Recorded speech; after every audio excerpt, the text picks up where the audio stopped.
Financial commentary for Tuesday, the 12th of December. We will have one more next week, and then I'll end up taking a couple weeks off for the holidays. Hopefully you guys will as well.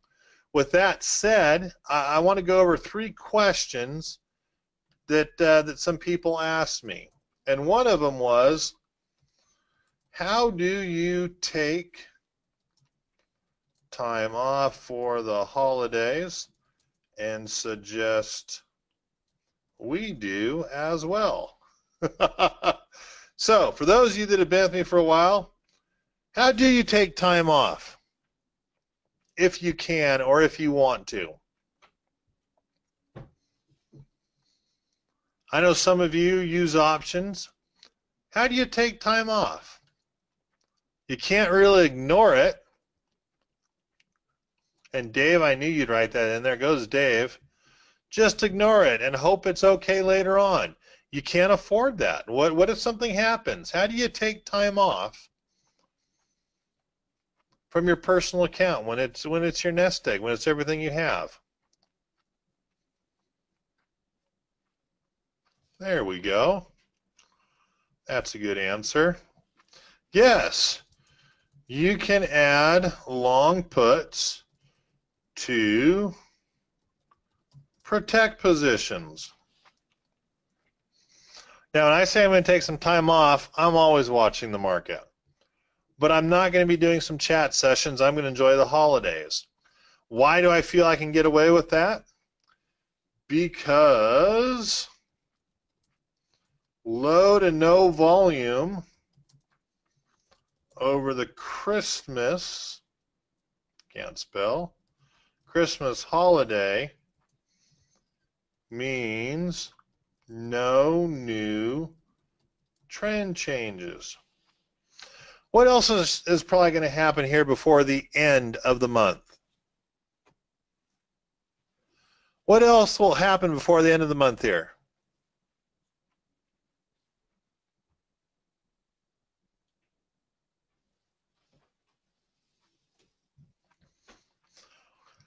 Give me some ideas. Rate hike. Well, that's what's happening this week and why. I'm going to put that right here. But yes, Keith, that is exactly end. The world as we know it ends, Ida. Probably not. What else? There we go, Keith. Keith got it. Most likely you will see a signed and approved, quote unquote, new tax plan. In which case we're probably looking at a bump into the end of the year. Now, the other point, very well said, Al, window dressing. Where mutual funds who have not had Baidu in the fund all of a sudden buy some Baidu because it's been a big winner and they want to show that the fund has Baidu in it. It's kind of funny because that means none of the gains on Baidu are realized in the account. But as you look at it, you think that you've got those gains for the year. Window dressing, a very popular way, in my opinion, obviously, to try to pull the wool over your guys' eyes. But Al, very good point. And yes, it's there. Now, there is a risk. The risk is a tax sell-off. That it doesn't come through, that it won't be retroactive, that it'll only be for 2018. That is the major risk going into the end of the year. Keith did say the tax hike, but a rate hike actually should be received as a positive that our economy is moving in the right direction. And so if we see a rate hike, you actually can see the financials most likely move. Well, I should say the financials. You can see the industrials, which actually a rate hike hurts them. Consumer discretionary, consumer staples could all move higher with the thought process, hey, our economy is doing better than expected, so they can continue with the rate hike. I would really like to see, probably not going to happen, but I would really like to see a no rate hike as Yellen says, hey, I'm going to let Powell take care of it in the first one for next year. It could give us the opportunity, as things are picking up, to maybe move to 4 rate hikes next year and kind of stick it in a stealth one by just saying, hey, Yellen didn't finish off with a rate hike in 2017, so we'll add an extra one in for 2018. I had someone talk to me about Bitcoin today, and let me go ahead and I'll state this. Yes, I would like the returns you are seeing currently, but no, I don't want to be a Bitcoin holder.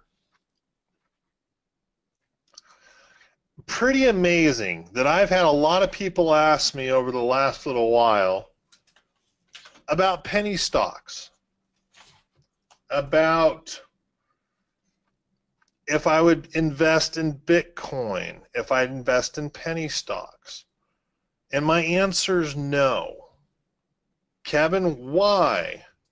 Why no Bitcoin or penny stocks that can skyrocket? And really, it comes down to nothing more than the odds.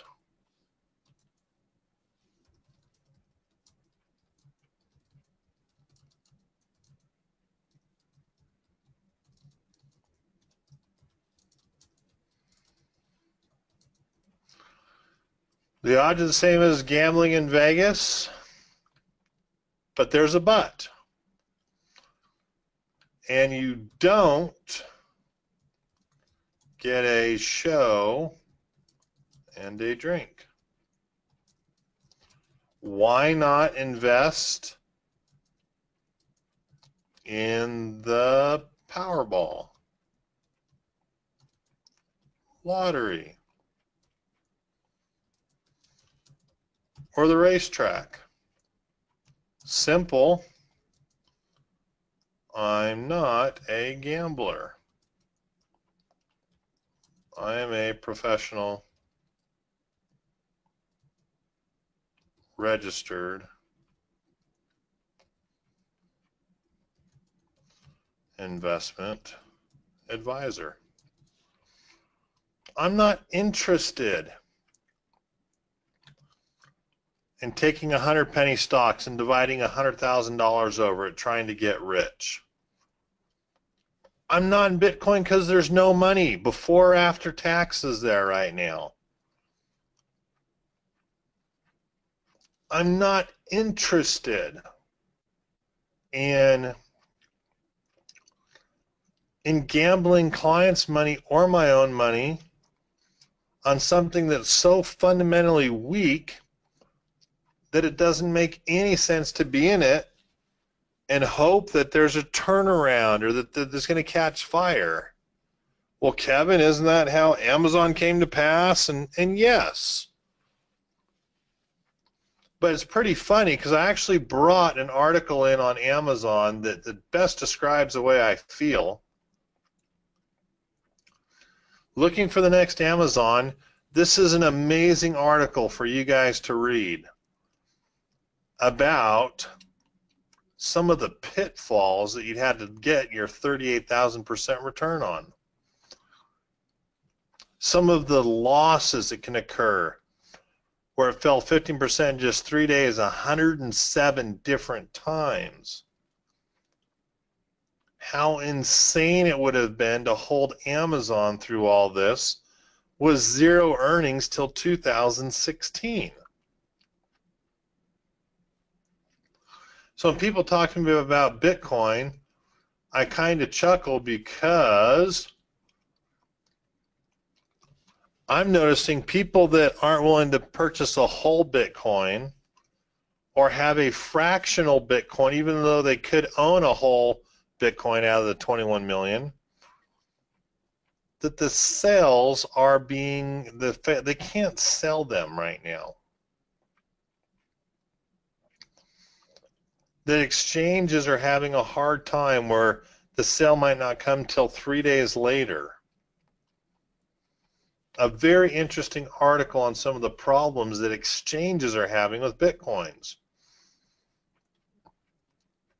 Mark my words.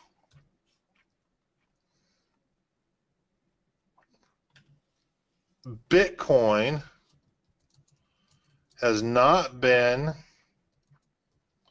hacked yet, but it will sometime in the future. The indexes that traded have been hacked for Bitcoin, but it's a digital currency. It's a matter of time before someone finds out how to crack the firewalls, how to mess with it. Maud, you made a comment there. I missed it. In fact, there are 2 comments I missed.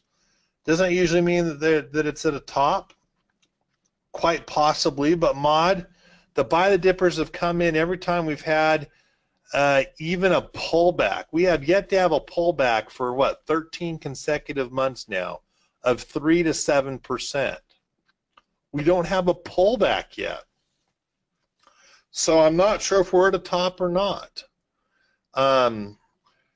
David, question. So you're going to protect into the future? Yes and no. For my FANG stocks, Facebook, Apple, Netflix, and NVIDIA, I guess I also did it for Baidu, so FANG stocks plus Baidu, I have some bear calls on. I did not go outright because we have the opportunity for a new tax plan and for a run into the end of the year. Not that I understand it, but no, I didn't go all out. I just was protecting and trying to protect in groups of that 7 to 10% to the downside, using some bear puts and also putting it out through the next earnings. So I went usually longer term than I typically do. I'm probably paying a little bit more for some of this protection, but I'm doing it for maybe the beginning of the year, or because, in all honesty, I'm not sure where things are going. We're back at those time periods where the market's not making a whole lot of sense. So I'd rather have some protection than not enough. And again, the way the FANG stocks have been acting, I want to be protective is my best way to say it. So no, I'm not sad I'm not in Bitcoin.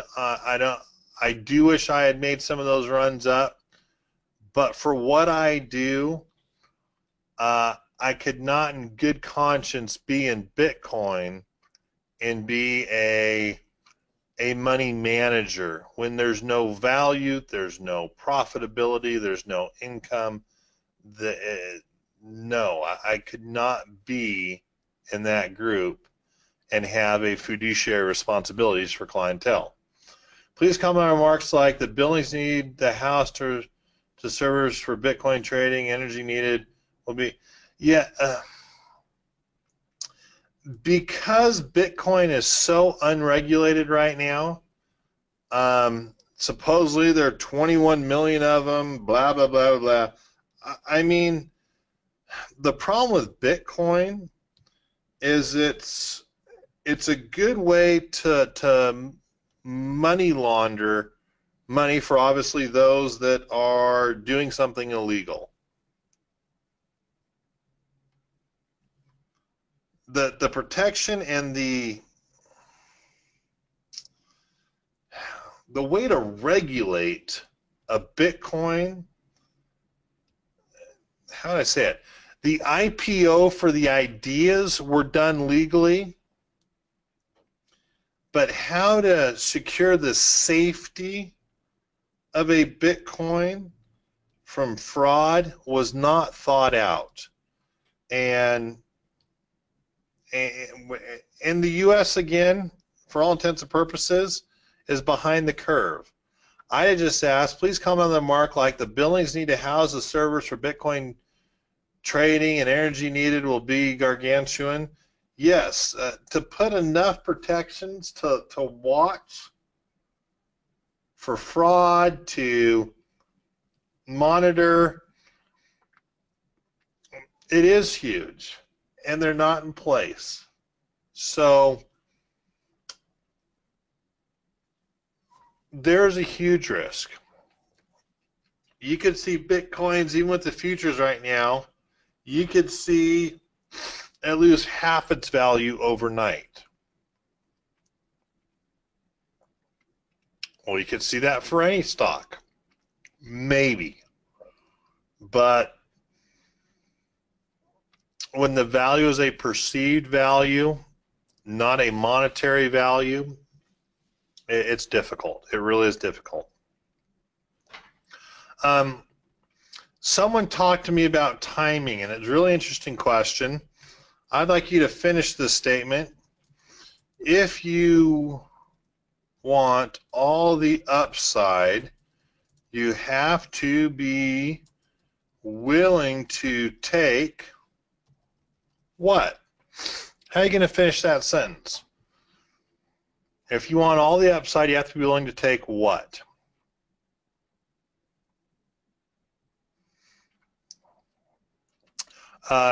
Another good comment was made about Bitcoin, and you know something is really wrong when it goes up after getting hacked.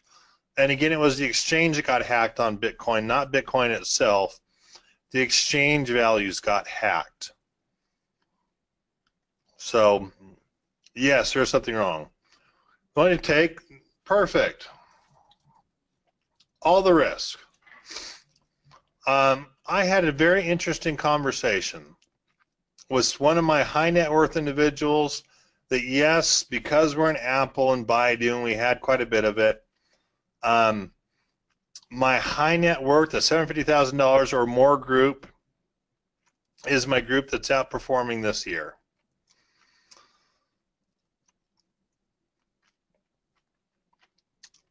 Yes.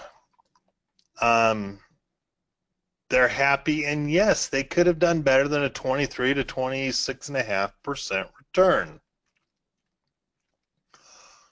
Why? Well, it was pointed out to me, and bless his heart, Kevin, you could have made more. And the answer was definitely. So let's throw you all into Bitcoin. And to hear the words that came out of his mouth, they were all 4 letters, and none of it was pleasant. I said, well, wait a second. It's that same kind of risk. If you don't care about protection, if you're not worried about where our economy could go or where the stock market could go into the near future, you probably don't need me. And I can put you in the S&P 500, and we could run you like a fund. But please don't call me when things go bad. And don't expect me to be looking at it every single day like everything else. I'll treat it just like a fund. We'll stick it in. We'll make sure it's cheaper. And we went through the cost of a fund, which maybe I'll do next week with you guys. And I was presented to him in that way, shape, or form. Of course, he said, heck no, not interested. And that's pretty interesting because for the most part, it's 2008 has ruined a lot of people, and we can't take that risk anymore because we saw what happens when you lose 50% of the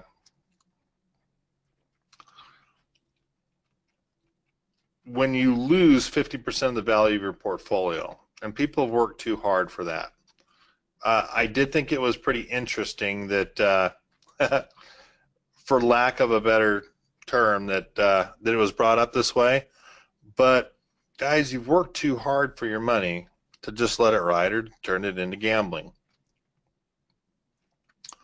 So, pretty interesting. Pretty interesting conversations this week as we finish up this year. What's happening this week and why? Pretty easy. A rate hike versus a potential new signed tax plan, which both can be a catalyst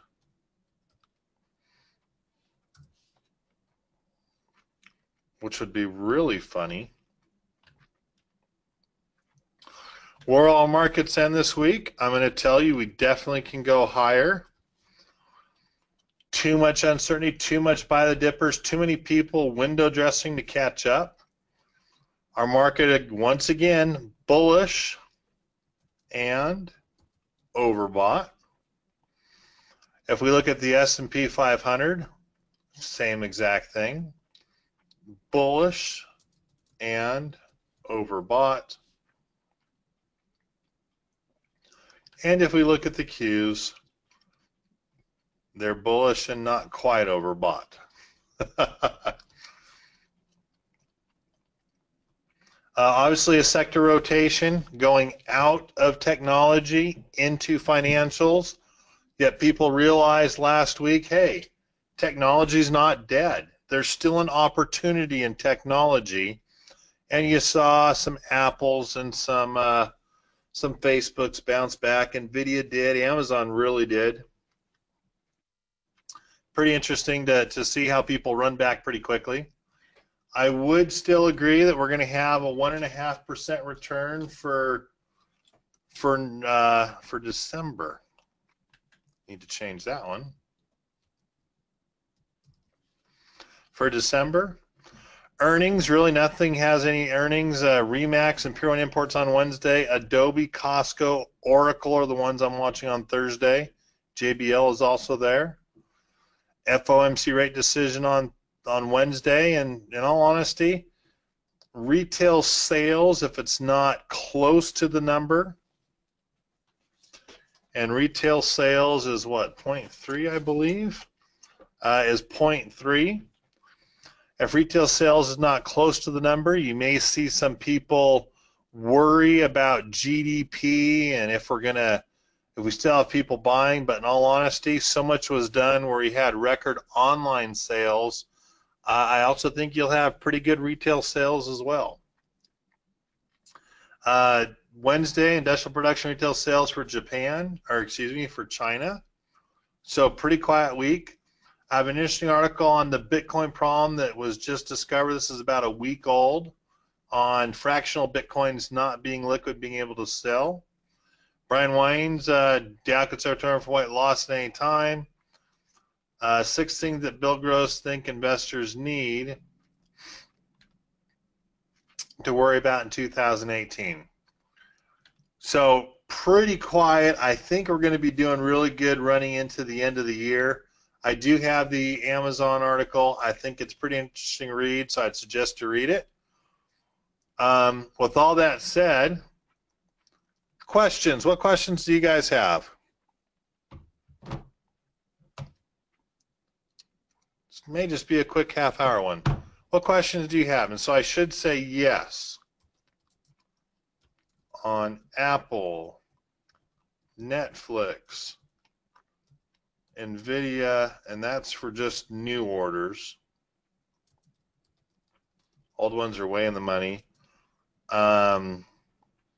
Facebook, Baidu, I have wide bear put spreads in place out to February, March for protection. Ida, if you believe that investors are going to rotate out of tech into financials, which individual stocks would you buy as covered call candidates? Financials, Bank of America, one that hasn't had the big run-up that others have had, yet it has had good percentage returns. Citibank has been a winner for me this year. Zions Bank is doing extremely well for me this year. Morgan Stanley has done well as well. And I actually was introduced to a new one that I'm looking at PNC. PNC is a regional, see if I can't get you a chart for it, is more of a regional play on higher rates, on banks moving. It's the financial services regional ETF, more or less. But it's regional banks, and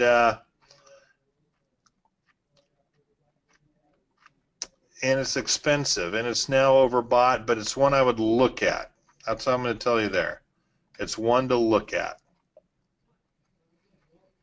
But my favorite, Bank of America, no questions asked.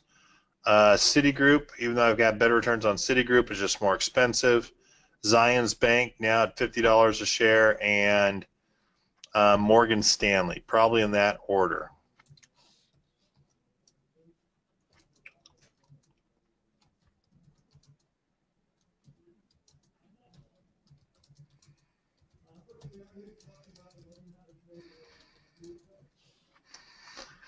And the reason why I like Bank of America so well is because, in all honesty, there's no reason why Bank of America can't be up to that $50 mark.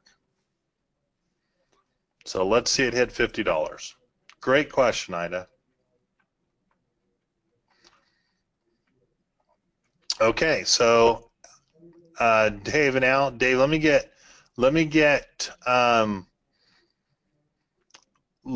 my suggestion for you there, Dave. I'm still in the FANG stocks because I see value there. Whether the market sees value there is a different story.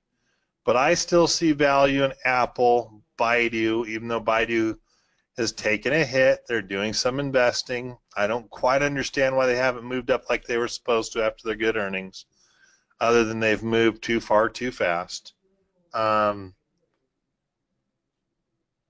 I still am invested in them because I do see potential. You know, Apple still doesn't have a multiple of the S&P. In fact, it's down below it by 10 points. So there's some opportunity there that I need to spend some time on. Al, what side to best perform in each sector? It's easiest just to do a Google search, Al. Do a Google search, find a reputable site. Sometimes it's CBOE, sometimes it's an index. You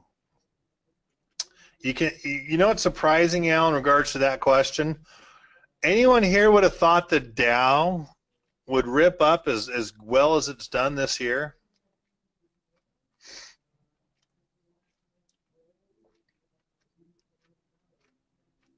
You know, Boeing.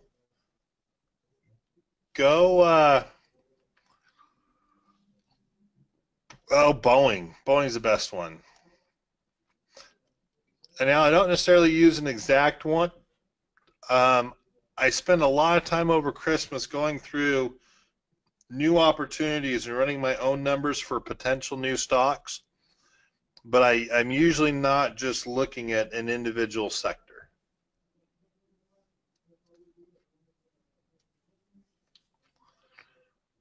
So pretty interesting. I never would have thought we'd see the Dow move up like we have.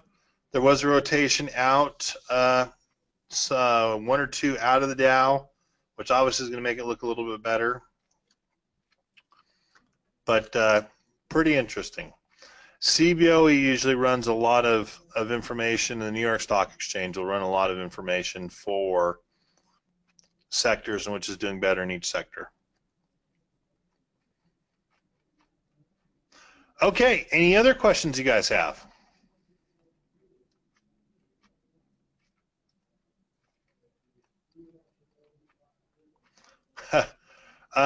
Good question. And thank you. But what's my next bet for next year? Um, Lance, I don't have a next bet for next year. I'm going to do that. I'm going to do my research over the holidays, and I want to find some setups like we saw in DH Horton, where undervalued. Costco, I'm excited to see if Costco tanks again. In fact, I really hope on earnings on Thursday it's back down to 150 because I've seen that move, and I now know how I'm going to play it with some long calls again as it bounces higher. Um, I don't have a next year stock yet. I don't trade so short term. When it comes back to timing, I'm looking out for a longer point of view. So Lance, I don't have a next spec stock yet, but as I run into some setups, I'll let you guys know, like I did with Costco and DH Horton. And Ida, of course. Of course, of course, of course. All right, hey guys, in that case, have a wonderful evening. I appreciate you spending a half hour with me. I look forward to next week. And next week will probably be a little bit longer. Probably plan on a full hour next week as I kind of give you what I'm going to be doing for those 2 to 3 weeks. And then from there, we're done for the year. You guys take care. Have a wonderful evening. I appreciate your time. I look forward to seeing you next week, and have a good night. Bye-bye.